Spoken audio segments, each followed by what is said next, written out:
m'appelle Thiago Diallo. Je suis très heureux d'être parmi vous ce soir. Je suis journaliste guinéen. Je viens de la Guinée, bien sûr, et je suis en France depuis bientôt 3 années. Et en 2008, dans mon pays, il y a eu la libéralisation des ondes. Du coup, cette année a coïncidé à ma dernière année à l'université. J'ai été recruté pour une radio de la place, Horizon FM, qui émet à Conakry. Et après 4 années de service dans cette radio, j'ai effectué un reportage à l'aéroport de Bouquet, au nord du pays. En effet, cet aéroport servait de plaque tournante de trafic de stupéfiants qui impliquait des autorités et des personnalités.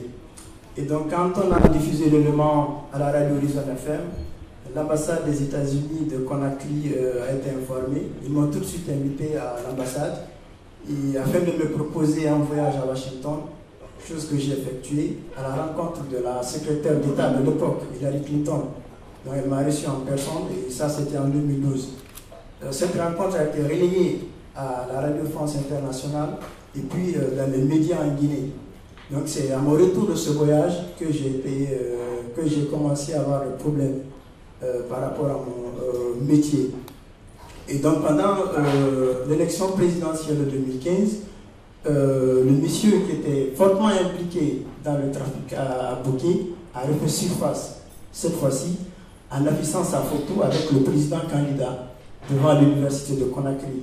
Et quand j'ai vu cette photo, j'ai estimé qu'elle n'avait pas lieu d'être.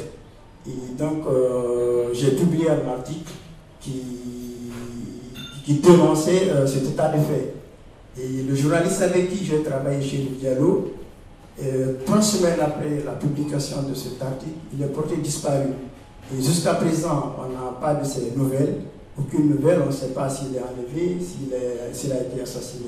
Et par la suite, moi j'ai fait l'objet d'arrestation, j'ai fait l'objet de menaces de mort, et j'ai fait même l'objet de perquisition à mon domicile.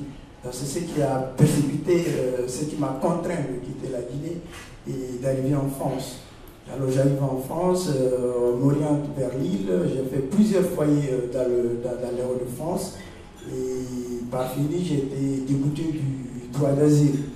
Et donc pendant ma demande d'asile, j'ai travaillé bénévolement pour plusieurs associations humanitaires, notamment la radio Rencontre à Dunkerque où j'animais des émissions radio. Et donc je suis très heureux de passer cette soirée avec vous. Je vous remercie de votre attention. Vos questions sont les bienvenues.